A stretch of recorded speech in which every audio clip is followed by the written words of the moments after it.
Hey guys, let's get more news about Warriors, but first don't forget to subscribe to the channel and leave a like. Draymond Green reveals most encouraging part of Warriors win over Rockets. The Golden State Warriors have had quite the roller coaster ride on their way to this point. At one point the team was the number 12 seed in the Western Conference, but after a trade that brought in Jimmy Butler they completely turned around their season. Even at the end of the season the Warriors weren't playing their best basketball, losing 2 of their final 3 games, which forced them into the NBA play-in tournament. It looked as though the Warriors had returned to their winning form when they opened up a 20-point lead midway through the third quarter Sunday night, but the young Rockets kept chipping away at the big lead and managed to lower it to 9. Going into the fourth quarter they cut it even lower down to 4, but every time the Warriors responded with big shots and didn't let them get any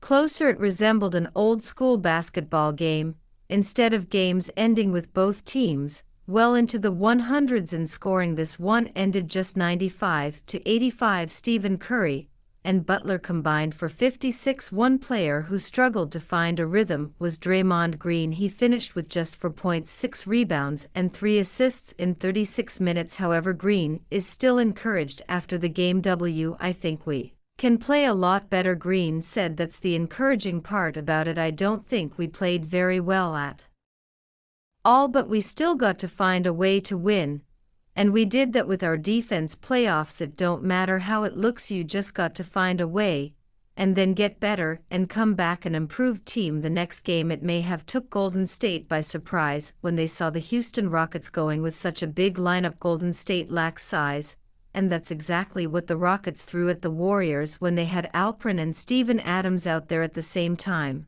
It will be interesting to see if the Rockets use that big lineup again, and how the Warriors respond to it as the series progresses. For adjustments the Rockets must make to win Game 2. Houston Rockets fans are used to losing to the Warriors. That doesn't mean they like it, they can't stand it. Someday this demon needs to be exorcised. This is a completely different Rocket squad. The Warriors they're facing resemble their rivals from the past. No matter what happens, Steph Curry is smiling after draining an impossible shot, and Draymond Green is taking every earthly measure to be annoying. It's a never-ending nightmare. In Game 1 Rockets fans waited to wake up screaming. It didn't happen. The team was able to whittle a 23-point lead down to 3, but in the end they suffered a 95-85 defeat. Here are 4 adjustments they can make to win the next one. 1. Execute the offense. This will be the predominant talking point, and it should be. The Rockets could not find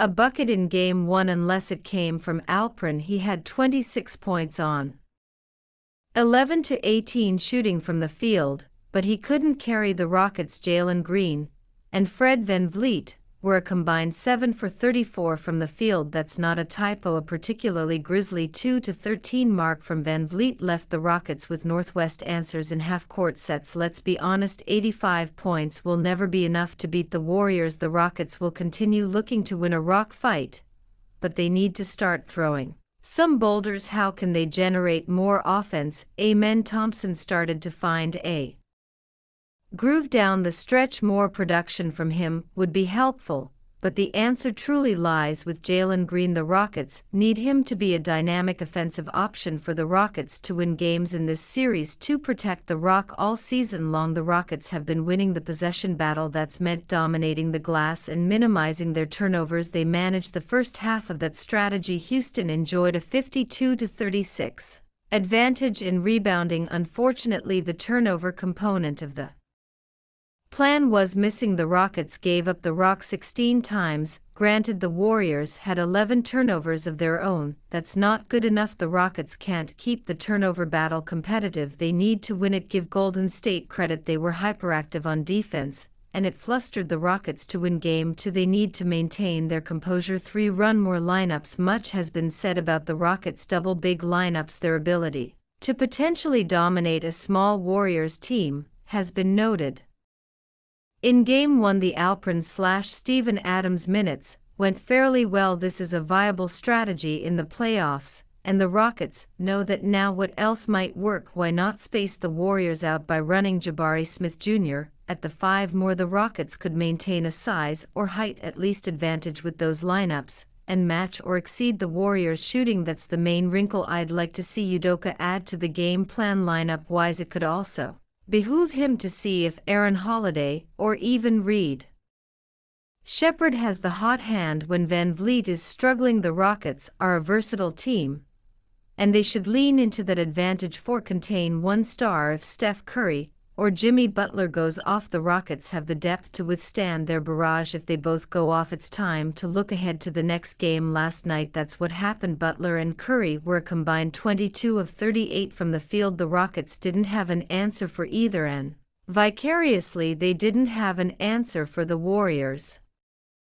It's not an easy task. The Rockets threw bodies at Curry all night. They did what they could to stifle his superhuman three-point shooting, and the shots fell anyway. There's no game planning for a locked-in Butler when playoff Jimmy comes around. He's one of the best tough shot makers in NBA history. The best strategy is to contain his best teammate and let him try to beat you on his own. Last night he had too much help. The Rockets can't let Curry and Butler play so well at the same time in the same game. If they do, they will lose. New report on potential trade destination for Jonathan Kuminga. The Golden State Warriors walked away successful in the opening weekend of the NBA playoffs, taking Game 1 over the second-seeded Houston Rockets in a defensive-minded game that saw Steph Curry and Jimmy Butler be too much to handle for Houston going forward in the series and potentially the rest of the playoffs. It appears the Warriors have their vision, however. That also means that Golden State might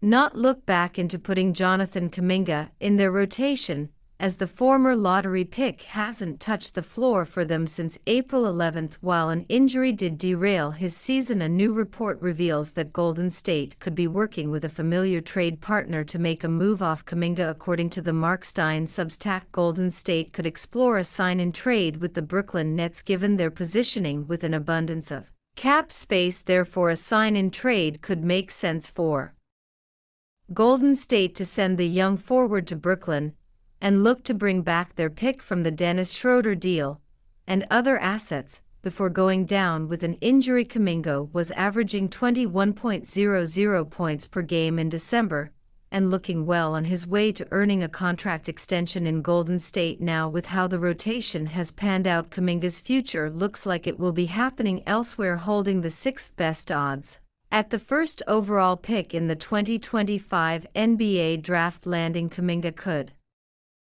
help the Nets start to form an interesting young core in Brooklyn.